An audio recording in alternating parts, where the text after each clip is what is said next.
예수님께서 유월절 명절을 준비하시기 위해서 예루살렘으로 향해서 가셨습니다. 그리고 엿새 전에 베다니에 도착을 하셨죠. 예수님께서 나사로의 집에서 머무르시기 위해서 나사로의 집에 가셨습니다. 이렇게 도착한 예수님을 위해서 예수님은 잔치를 준비했습니다. 나사로는 예수님을 대접하는 집주인으로서 예수님과 함께 이야기하며 사람들을 환영하며 접대하고 있었습니다. 이때 나사로와 마르다의 동생인 마리아가 특별한 일을 행하게 되죠. 3절 말씀을 보면 마리아는 지극히 비싼 향유 곧 순전한 나드 한 근을 가져다가 예수의 발에 붓고 자기 머리털로 그의 발을 닦으니 향유 냄새가 집에 가득하더라. 마리아는 예수님을 위해서 향유를 붓고 그리고 예수님의 발을 머리털로 닦았다라는 것이죠.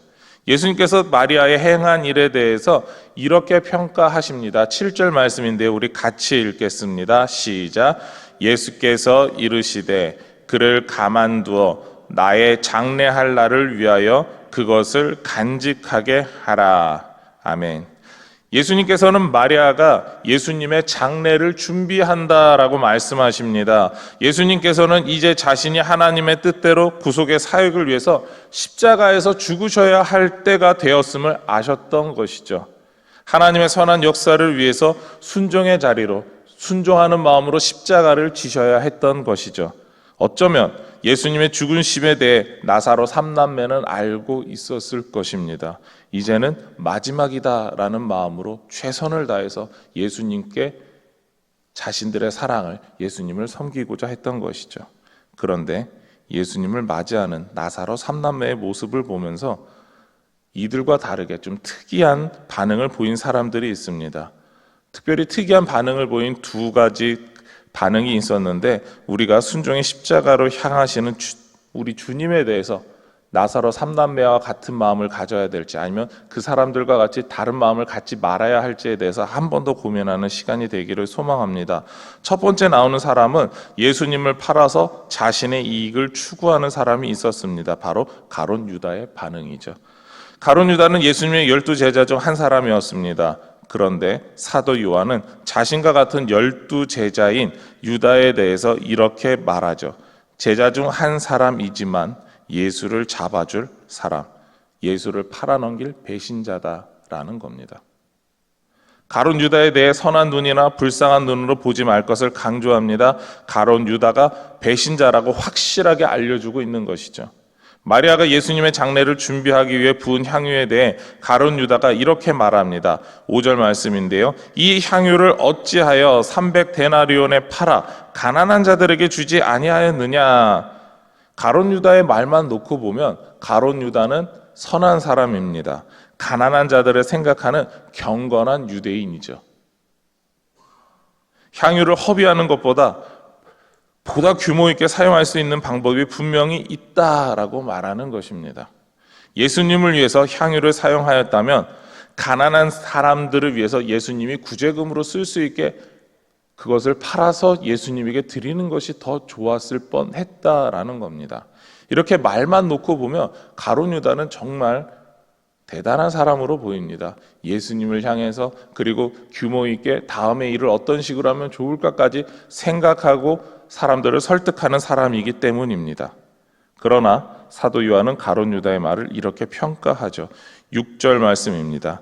이렇게 말하면 가난한 자들의 생각함이 아니요 그는 도둑이라 돈꾀를 맞고 거기 넣는 것을 훔쳐감이러라. 가룟 유다가 예수님에게 드리는 돈에 손을 대었다라는 것입니다. 오늘날의 표현으로 말하면 이중장부를 기입해서 유다 자신을 위해서 돈을 빼돌렸다라는 것이죠. 겉으로는 예수님을 위해서 가난한 사람들을 위해서 말하지만 실제로는 자기 이익을 위해서 자기 입속을 위해서 자기 배만 놓고 살아왔던 사람이다라는 겁니다. 그런데 이것이 가룟 유다가 죽은 이후에 모두가 알게 되었다라는 것이죠. 겉으로는 경건한 척 했던 사람이지만 실제로는 경건하지 않았다라는 겁니다. 겉으로는 예수님의 12 제자 중 한 사람이고 돈꾀를 맡을 정도로 신뢰가 가는 사람이었지만 그의 속은 죄로 가득 찼고 돈을 밝히는 사람이었다라는 것이죠. 심지어 예수님까지 팔아서라도 자신의 이익을 위해서 살았던 사람. 그 사람이 가룟 유다였습니다. 예수님 앞에서 돈을 빼돌린 만큼 이미 돈의 노예가 된 사람이었다라는 것을 우리는 알 수 있습니다. 마리아에게 하는 말도 예수님을 팔아서 자신의 이득이 되기 원한 방법입니다. 자신의 주머니를 채우기 위해서죠. 자신의 주머니를 위해서 겉만 번지를 하고 다른 사람 보기에 좋은 말을 하고 있는 것입니다. 가룟 유다와 같이 다른 사람들에게 올바른 말을 하면서 다른 사람들이 옳은 길로 살 수 있게 하면서 자신의 욕심을 채우는 사람들이 있습니다. 한마디의 말을 통해 다른 사람들이 자신의 이득을 위해서 움직이게 만드는 것을 좋아하는 사람이 있는 것이죠. 난세의 간웅, 평화의 시계는 간신이라고 평가받은 조조도 그러했던 사람들입니다. 사람들 앞에서 바른 말을 하고 내가 황제를 위해서 이 나라를 살리겠다라고 말하고 황제 앞에서도 실제로 그렇게 행동합니다. 그러나 그 결과는 나중에 자신이 무언가 특별한 사람, 더 나아가서 자신이 왕이 되기를 원했던 사람이 바로 조조였던 것이죠. 우리의 삶이 가룟 유다와 같이 살 수 있습니다. 겉으로는 거룩한 말이지만 속내는 자신의 이득을 위해서 말만 하는 사람이 될 수 있습니다. 우리 각자의 삶을 돌아보시기를 바랍니다. 겉과 속이 무엇으로 채워져 있는지 확인하시기를 바랍니다. 우리의 겉과 속이 주님을 위해 거룩함으로 채워져 있기를 소망합니다. 그래서 오늘도 주님의 뜻대로 승리하기를 소망합니다. 두 번째 사람들의 유형이 있습니다. 자신들이 보고 싶은 것만을 보는 사람이죠. 바로 대제사장들의 반응입니다. 유대인들은 예수님이 오신 줄을 알고 베다니에 왔습니다. 예수님을 보고 예수님이 살려주신 바로 그 부활한 나사로를 보기 위해서 왔죠. 그리고 예수님 보며 그 부활한 나사로를 보면서 우리도 예수님을 믿어야 된다. 예수님께서 하나님의 참 선지자이고 그리스도다. 우리는 그래서 믿어야 되겠다라는 결심을 하게 됩니다. 이러한 유대인들의 모습을 보고 대제사장들은 이러한 반응을 보입니다. 10절 말씀인데요. 대제사장들이 나사로까지 죽이려고 모의하니. 대제사장들은 예수님을 죽이려고 혈안이 된 사람들입니다. 예수님을 죽이기 위해서 사람들에게 명령을 내리기까지 했습니다. 이것이 요한복음 11장 57절에 나오는데요. 요한복음 11장 57절입니다. 이는 대제사장들과 바리새인들이 누구든지 예수 있는 곳을 알거든 신고하여 잡게 하라 명령하였음이로라. 대제사장들은 예수님을 죽이기로 결정하였습니다. 예수님을 보면 신고하라고 명령까지 내렸죠. 유대인들이 예수님과 나사로를 보기 위해 몰려들었을 때에 분명히 대제사장들은 이미 예수님이 행하신 기적을 보았습니다. 예수님께서 하신 말씀을 들었습니다. 그러나 이들은 예수님이 행하신 기적에 대해서 부인했습니다. 그리고 예수님 말씀 듣기를 거절했습니다. 자신들이 보고 싶은 것이 아니고 자신들이 듣기 원하는 것이 아니었기 때문이죠.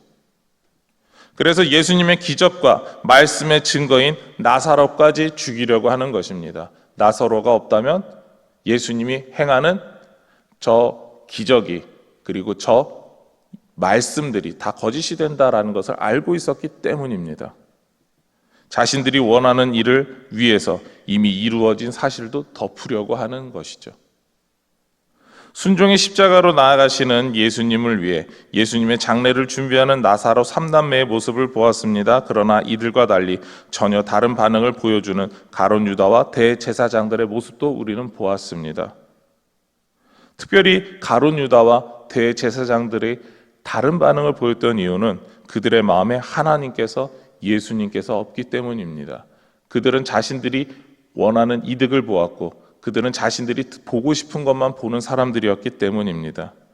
우리 주변에서 하나님의 살아계심의 증거를 보면 많은 사람들이 우리와 동일한 반응을 보일 것입니다. 그런데 때때로 다른 반응을 보이는 사람이 있다면 우리는 그 사람을 위해서 기도해야 합니다. 하나님의 선한 역사를 믿지 못하는 믿음을 가졌기 때문이죠. 왜냐하면 가룟 유다와 같이 자신의 욕심 때문에 우리 주님을 믿는 척하는 사람이기 때문입니다. 또한 대제사장들과 같이 자신들이 보고 싶은 것만을 보는 참된 믿음이 없는 사람이기 때문입니다. 우리는 특정한 누군가가 그런 사람이다라고 말하기보다 나 자신도 그런 모습을 보이고 있지 않을까라고 하는 그런 두려움과 걱정 속에서 스스로를 먼저 돌아보아야 합니다. 이 새벽에 나사로 삼남매처럼 주님을 바르게 섬기는 사람이 되기를 소망합니다. 주님이 기뻐하시는 일을 통해서 주님을 증거하고 나타내는 우리 복된 성도의 삶을 살기를 소망하며 축원합니다. 아멘. 이 시간 우리 화면을 보시고 기도의 제목을 함께 읽도록 하시겠습니다. 사랑하는 주님을 바르게 섬기는 믿음을 주옵소서. 우리의 마음이 하나님이 기뻐하시는 선한 일에 관심을 갖고 집중하게 하옵소서. 아멘. 기도하시겠습니다. 하나님, 우리에게 믿음을 주시옵소서. 우리 사랑하는 주님을 우리가 입으로만 사랑하는 것이 아니라 마음으로부터 사랑하는 그 믿음으로 주님을 바르게 섬기는 그러한 믿음을 갖게 하여 주시옵소서. 또한 우리가 그 믿음 안에서 우리의 마음이 하나님이 기뻐하시는 선한 일에 관심을 갖고 하나님이 바라보시는 곳을 바라보며 하나님이 원하시는 일을 함께 동역할 수 있는 우리 모든 동부교회 성도가 되게 하여 주시옵소서. 그래서 오늘도 주님이 기뻐하시는 교회, 주님이 기뻐하시는 삶으로 주님께만 영광 돌리게 하여 주시옵소서. 이 모든 것 예수님의 이름으로 기도드립니다. 아멘.